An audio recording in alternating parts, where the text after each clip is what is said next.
کہیں یاسین کہیں طٰہٰ کہیں واللیل آئے، کتنی دلکش میرے سرکار کی صورت ہوگی، ایک تیرا نام وسیلہ ہے میرا،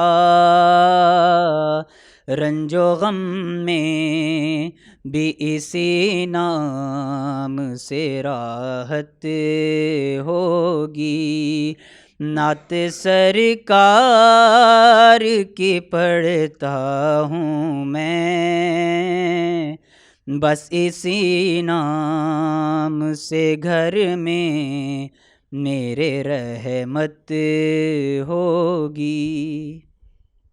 میں سب سے پہلے حضرت قبلہ آپ سے قرآن پاک کے آداب کے متعلق میں چاہ رہا ہوں کہ یہ مسلمانوں کے لیے ایک بہت بڑی کتاب ہے، اللہ رب العزت نے رمضان المبارک کے مہینے کے اندر اس کا جو ہے وہ نزول فرمایا، آپ اس کے آداب کے اوپر تھوڑی روشنی ڈالیے گا کہ ایک مسلمان کو اس کتاب کا کتنا ادب کرنا چاہیے اور کس طرح سے اس کو پڑھنا چاہیے؟ بسم اللہ الرحمن الرحیم۔ میں سچ ٹی وی کا شکریہ ادا کرتا ہوں کہ انہوں نے ماہ مبارک میں بلکہ قرآن کے مہینے میں قرآن کی عظمت کے حوالے سے، قرآن کی اہمیت کے حوالے سے اور قرآن کو پڑھنے کے آداب کے حوالے سے اور بلکہ فلسفہ قرآن کے حوالے سے مکمل طور پر آج کا یہ پروگرام ترتیب دیا ہے، جس میں بہترین سکالر ہمارے شفیق پسروری صاحب ہمارے پرانے ساتھی بھی تشریف لائے ہوئے ہیں۔ آداب قرآن کے حوالے سے حکم ہے قرآن مجید کا، اللہ کا فرمان ہے کہ اس کی آیات کو آپ بغیر وضو کے ہاتھ نہ لگاؤ۔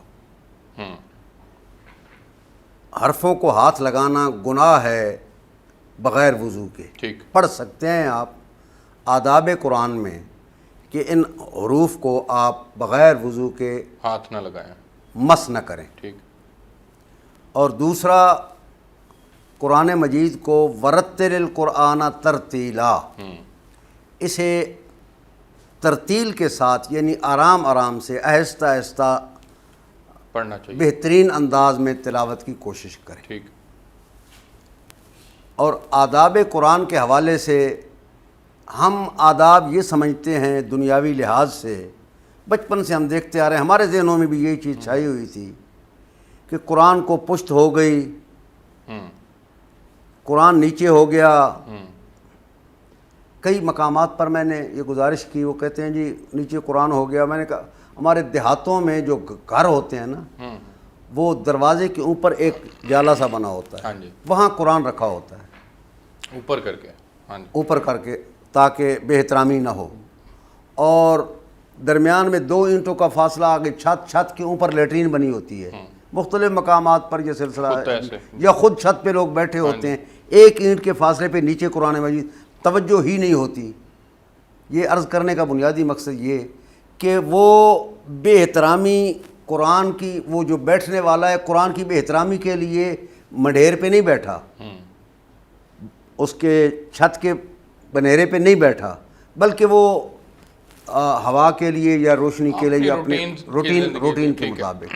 عرض کرنے کا مقصد یہ ہے کہ قرآن کی بے احترامی کرنے والا جو ہے وہ گناہ گار ہے، پھینک دیا یا توہین کی، یا وہ ہے بے احترامی۔ بنیادی طور پر قرآن کا احترام یہ ہے کہ قرآن کو پڑھا جائے اور سمجھا جائے، اور سب سے اہم ترین بات جو آج چلے گی انشاءاللہ کہ اس کے مطابق عمل کیا جائے۔ قرآن کتاب ہدایت ہے، آئین ہے اسلام کا۔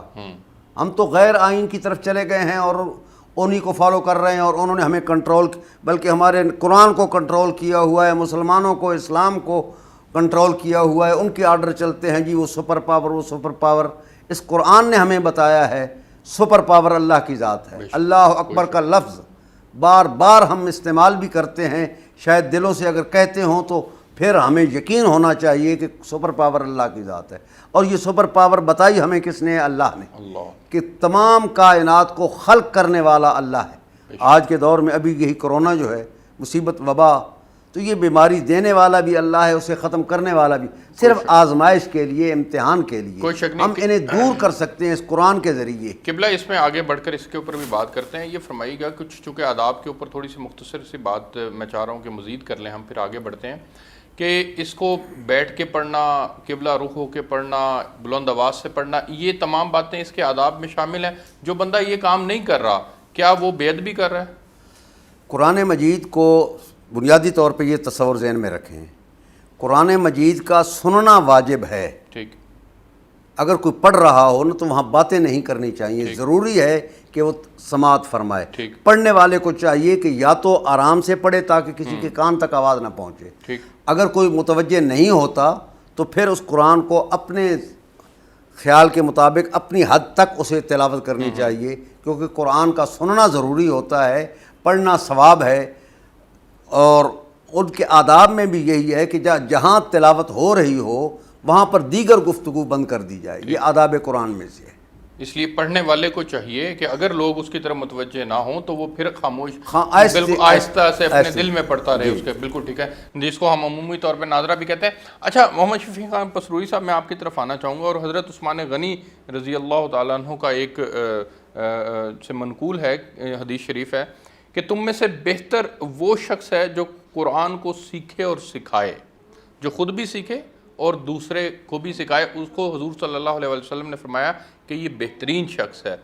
یہ قرآن پاک کا سیکھنا اور سکھانا، اس کے اوپر تھوڑی سی روشنی ڈالیے گا ناظرین کے لیے کہ اس کے سیکھنے سے مراد قرآن پاک کو حفظ یاد کرنا ہے یا پھر اس کو صحیح معنوں میں ترجمہ اور تفسیر کے ساتھ سمجھنا ہے؟ بڑی معروف حدیث ہے جس کی طرف آپ نے اشارہ کیا ہے، خیرکم من تعلم القرآن وعلمہ۔ تعلم اور علم دونوں چیزیں اس میں اس حدیث مبارکہ میں شامل کر دی گئی ہیں۔ ایک اور حدیث مبارکہ ہے کہ طلب العلم فریضۃ علی کل مسلم، اور ایک روایت مراسیل میں سے شامل کر کے تو کہا جاتا ہے علی کل مسلم و مسلمہ، کہ علم کا طلب کرنا، حاصل کرنا ہر مسلم پر، مرد ہو یا عورت، فرض کی حیثیت رکھتا ہے، اور علم جو ہے بنیاد اس کی وہ ہے قرآن پاک۔ ٹھیک، اس لیے کہ قرآن پاک کی پہلی وحی ہی جو ہے اقرا سے، علم سے شروع ہوتی ہے۔ قرآن پاک کا علم حاصل کرنا الفاظ کے ساتھ بھی تعلق رکھتا ہے، ظاہری کلمات کے ساتھ بھی تعلق رکھتا ہے، معنی مفاہیم کے ساتھ بھی، تدبر اور تفکر کے ساتھ بھی تعلق رکھتا ہے۔ کنز المال میں ایک روایت ہے کہ پیارے رسول صلی اللہ علیہ وسلم نے فرمایا، ایک صحابی نے کہا کہ اللہ کے نبی مجھے کوئی وصیت فرما دیجئے، اور آپ جانتے ہیں کہ وصیت وہ کلمات خیر ہوتے ہیں، وہ خیر خواہی کی بات ہوتی ہے جو دنیا سے جانے والا اپنے ورثاء کی بہتری کے لیے کہہ جاتا ہے یا لکھوا جاتا ہے۔ تو انہوں نے کہا کہ ہمیں کوئی وصیت کہ جب آپ ہم میں نہ ہوں تب بھی ہمارے لیے فائدہ مند ہو، تو آپ نے یہی کہا تھا کہ تعلم القرآن وعلمہ الناس وَإِن مُتَّ وَأَنْتَ عَلَى ذَلِكَ زَارَتِ الْمَلَائِكَةُ قَبْرَكَ كَمَا يُزَارُ الْبَيْتُ الْعَتِيقَ، کہ قرآن پاک پڑھا، سیکھ اور سکھا۔ تعلم اور تعلیم، خود بھی سیکھو، دوسروں کو بھی سکھاؤ، خود بھی سمجھو، لوگوں کو بھی سمجھاؤ، اور اگر ایسے میں یہ کام کرتے ہوئے، یہ فریضہ ادا کرتے ہوئے تمہاری موت واقع ہو جائے تو خوشخبری یہ ہے کہ ہر روز 70,000 فرشتے تیری قبر پر آ کر تیری بخشش کے لیے دعا کریں گے۔ یہ 70,000 کا لفظ اس حدیث میں نہیں ہے، مفہوماً اس لیے ہے کہ جو اوپر ہے، جس طرح خانہ کعبہ ہے نیچے اوپر بیت المعمور ہے، تو اللہ کے نبی نے ارشاد فرمایا کہ ایک وقت میں 70,000 فرشتے اس کا طواف کرتے ہیں، اور جو ایک بار کر لیتا ہے پھر اس کی باری نہیں آتی، تو وہاں سے مراد میں نے لیا ہے۔ اب یہاں دو چیزیں جو ہیں، افراط اور تفریط تو ویسے ہی منع ہے اسلام کے اندر۔ بعض لوگ یہ کہتے ہیں جی کہ کوئی حرج نہیں اگر پڑھ لیا جائے، الفاظ اور معنی حروف کے ساتھ پڑھ لیجیے، کلمات ظاہری کے ساتھ، جسے ہم ناظرہ کہتے ہیں، اور بعض کہتے ہیں کہ لازم ہے، بلکہ وہ فرض تک چلے جاتے ہیں اس کا معنی سمجھنا، اس پہ تدبر کرنا۔ قرآن پاک کے لیے تدبر ضروری ہے۔ لَقَدْ يَسَّرْنَا الْقُرْآنَ لِلذِّكْرِ فَهَلْ مِن مُدَّكِرٍ، تدبر ضروری ہے، لیکن اگر کوئی شخص بغیر معنی اور مفاہیم کو سمجھے پڑھتا ہے تو وہ بھی ثواب سے محروم نہیں رہتا۔ مثلاً حدیث ہے، رسول اکرم صلی اللہ علیہ وسلم نے ارشاد فرمایا کہ اگر کوئی شخص پڑھتا ہے الف لام میم تو یہ ایک حرف نہیں، یہ تین حرف ہے، الف الگ ہے، لام الگ ہے، میم الگ ہے، اور آپ جانتے ہیں کہ یہ تینوں حروف مقطعات میں سے ہیں جن کے بارے میں یہ کہا گیا ہے کہ سوائے اللہ کے اس کا معنی کوئی نہیں جانتا، اللہ عالم بے مراد ہے۔ تو جب ہر کوئی اس کا معنی نہیں جانتا تو پڑھنے کا ثواب کے لیے تو دلیل اللہ کے نبی نے یہی دی ہے، تو اس لیے اگر بغیر ترجمے کے بھی اگر کوئی پڑھتا ہے سمجھے تو کلام سے محروم نہیں رہے گا، ثواب ملے گا، لیکن اصل غرض وہی ہے کہ اس کو پڑھا جائے، اس کو سمجھا جائے اور اس پر عمل کے، سمجھیں گے نہیں تو عمل کس طرح کریں گے۔ بالکل ٹھیک ہے، آپ کا پوائنٹ آگے۔ میں قبلہ آپ کے پاس آنا چاہوں گا۔ ہمارے یہاں عمومی طور پر عام یہ تاثر ہے، لوگ اپنے بچوں کو حافظ بنانا پسند کرتے ہیں، حفظ، تو وہ جو حفظ کرواتے ہیں وہ قرآن پاک کو الف لام میم سے لے کر والناس تک زبانی یاد کرواتے ہیں۔ اس کو زبانی یاد کروانا جو ہے وہ بھی درجات کے اعتبار سے خالی نہیں ہے، اجر پسروری صاحب فرما رہے ہیں کہ اجر اس کو بھی ملے گا، اس کے اوپر کیا فضائل ہیں وہ ذرا روشنی ڈال دیجیے گا۔ جی، جیسا کہ آپ نے ابھی اعلان بھی کیا میرے نام کے ساتھ، اور مجھے فخر بھی ہے باقی تمام چیزوں سے زیادہ حافظ قرآن کی ہونے کی حیثیت سے۔ حفظ قرآن کا بہت بڑا درجہ ہے۔ بنیادی طور پہ تو جیسے پسروری صاحب نے کہا، میں بھی یہی عرض کر رہا ہوں جی کہ قرآن اصل میں ہے سمجھنے کے لیے، قرآن ہے عمل کے لیے بنیادی طور پر، لیکن یہ اتنی عظمت والی کتاب ہے۔ آپ پڑھنے کی بات کر رہے ہیں، جو پڑھا ہوا نہیں ہے وضو کر کے ماہ رمضان میں ہو یا دیگر مواقع پر اگر ان حروف پر انگلی لگاتا رہے تو اسے اس انگلی لگانے کا بھی ثواب ملتا ہے۔ اللہ، بالکل ٹھیک، انگلی رکھ کے نظر اس کی طرف، نظر اس سے طرف عبادت کر کے انگلی جو پھیر رہا ہے اس کا بھی ثواب ملتا ہے، بجائے اس کے کہ آپ پڑھنے کی بات کر رہے ہیں۔ اس سے بلند درجہ ہے پڑھنے کا، اور پڑھنے کا بہت بڑا ثواب ہے جو ہم مرحومین کے اصالے ثواب کرتے ہیں۔ بنیادی طور پہ قرآن اس مقصد کے لیے نہیں ہے، لیکن اتنی عظمت والا ہے کہ اس کے بہت سے فوائد، ان فوائد میں یہ بھی ہے کہ اگر ہم 3 مرتبہ سورہ توحید کی تلاوت کر کے مرحوم کے لیے بخشش کا سامان کریں تو پورے ایک قرآن کا ثواب ملتا ہے۔ حفظ قرآن کے بارے میں آپ نے ابھی مجھ سے پوچھا، میرے لیے بہت بڑی ایک اسی قرآن کے حوالے سے جو عزت ملی، میں درمیان میں آپ کو بغیر ٹائم کے سنا بھی رہا تھا، آخری حصہ سنانا چاہتا ہوں۔ بین الاقوامی مقابلہ کے لیے مجھے ایران میں بلایا گیا، اچھا، اور ایسے موقع پہ بلایا گیا جس موقع پہ یہاں سے جہاز کے جانے کا ٹائم نہیں تھا۔ اسلامی انقلاب ایران آیا نا، تو آقا خمینی نے ہر اسلامی مملکت کو کہا کہ ہمیں 2 شخص چاہیے، ایک قاری اور ایک حافظ قرآن، ٹھیک، اور شرط ساتھ یہ لگائی کہ ہر ملک سے ایک قاری ایک حافظ، دونوں میں سے ایک شیعہ اور ایک سنی، ٹھیک، یہ شرط تھی۔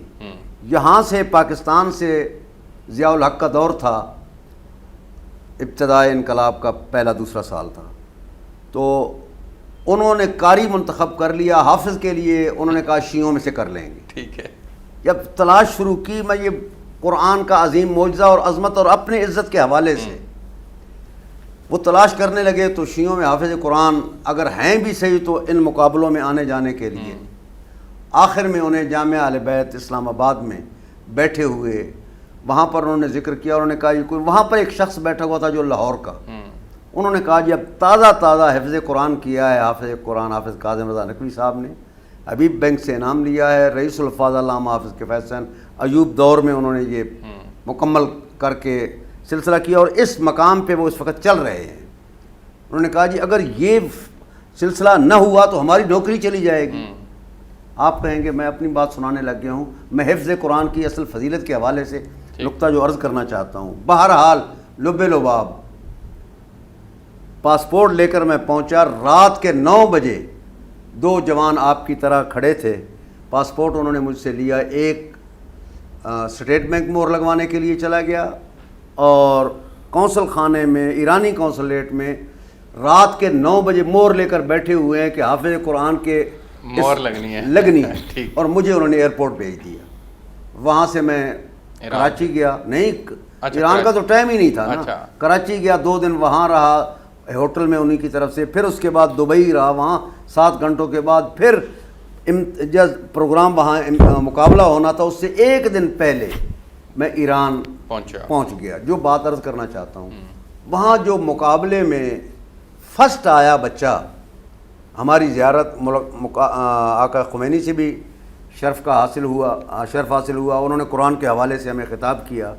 آقا خامنائی نے جو پہلا فرسٹ آنے والا حافظ اور قاری انہیں بلایا، اور وہاں پر حافظ قرآن کے باپ کو تمغہ دیا جاتا ہے، اور تمغہ وہ ہوتا ہے کہ ہر مقام پر جہاں بھی حافظ قرآن کا باپ آئے اسے پروٹوکول سے عزت دی جاتی ہے، صرف اس وجہ سے کہ وہ حافظ قرآن کا باپ ہے۔ بالکل ٹھیک ہے۔ صرف اتنا نہیں بلکہ انہوں نے پھر فضیلت قرآن کے حوالے سے احادیث ارشاد فرمائی کہ قیامت کے روز جو حافظ قرآن ہوگا انبیاء کی صف میں ہوگا، اور اس کے سر پر نورانی تاج ہوگا، اور وہ شفاعت کرا سکے گا اپنے خاندان کے افراد کی، حافظ قرآن کی ہونے کی۔ مجھے ایک بریک پہ جانا ہے قبلہ، آپ بڑا خوبصورت آپ نے، میں شفیق خان پسروری صاحب آپ سے واپس آتا ہوں تو پھر پوچھوں گا کہ قرآن پاک کو سیکھنے کا کمال درجہ کیا ہے۔ ایک بریک لیتے ہیں جی، بریک سے واپس آئیں گے، پھر یہیں سے کنٹینیو کریں گے، میرے ساتھ رہیے گا۔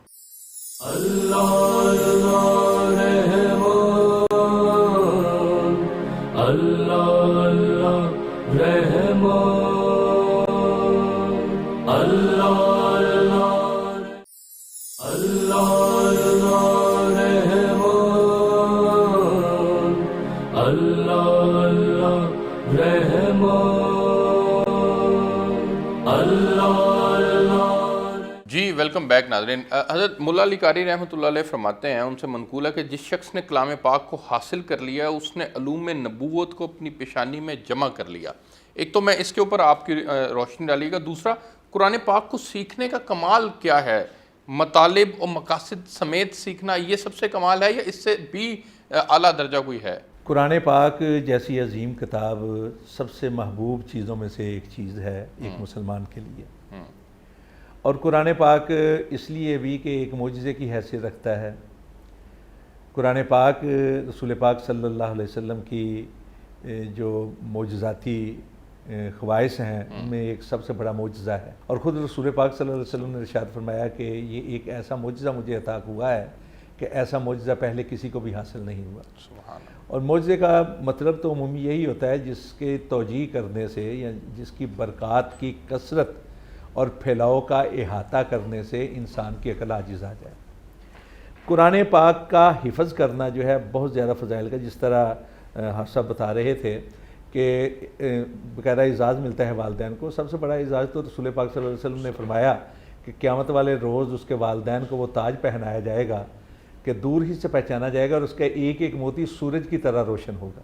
سبحان اللہ۔ اور دوسرا یہ اعزاز ہے کہ قرآن پاک کا حفظ کرنے والا جو ہے باقی سارے لوگوں کے جو اعمال ہیں ان کے لحاظ سے ان کے مقامات کا متعین کیا گیا ہے مناظر کو، لیکن قرآن پاک کا پڑھنے والا یہ ہوگا کہ اس کو کہا جائے گا کہ تو پڑھتا چلا جا اور درجات کو طے کرتا چلا جا، جہاں جا کر تو رکے گا وہ تیرا مقام ہوگا۔ بے شک ایسے یہ فضیلت ہے۔ بالکل۔ قرآن پاک کا حفظ کرنا جتنا بھی ہو سعادت ہے، فقرہ ما تیسر من القرآن، جتنا بھی ہو، اور ویران ہے وہ سینہ جس سینے میں قرآن پاک کا کچھ حصہ بھی محفوظ نہیں ہے۔ رسول پاک صلی اللہ علیہ وسلم کے یہ الفاظ ہیں، رسول پاک نے ارشاد فرمایا کہ جس سینے میں قرآن پاک نہیں وہ ویران گھر کی طرح ہے۔ کہا کہ اپنے گھروں کے اندر قرآن پاک کی تلاوت کیا کرو، اس کو قبرستان نہ بننے دو۔ تو بغیر قرآن پاک کے قبرستان کا ماحول پیدا ہوتا ہے۔ جتنا پڑھیں گے جتنا حفظ کریں گے وہ آپ کے لیے فائدہ مند ہے۔ جو قرآن پاک کو الفاظ کے اعراب کے ساتھ، تلفظ کے ساتھ، لفظ اور تجوید کے ساتھ پڑھتا ہے وہ کمال ہے، لیکن اس سے بڑا درجہ ہے اس کے معنی کو، اس کے ترجمے کو یا ترجمانی کو جاننا۔ اس سے بڑا ہے اس کے اندر غور و تدبر کرنا، اور پھر غور و تدبر کے بعد اس کے اندر سے مسائل کا استخراج، وہ اس سے بڑا کمال ہے۔ تو جیسے جیسے تعلق مزید بڑھتا چلا جائے گا ویسے ویسے کمالات حاصل ہوتے ہیں۔ لیکن یہاں ایک میں چھوٹی سی عرض کرنا چاہتا ہوں۔ جی پلیز۔ قرآن پاک جو ہے اس کو قرآن پاک کے اندر ذکر کہا گیا ہے، ھذا ذکر مبارک انا نحن نزلنا الذکر وانا لہ لحافظون، یعنی حفاظت کے ساتھ بھی ذکر کا تعلق ہے۔ ھذا کتاب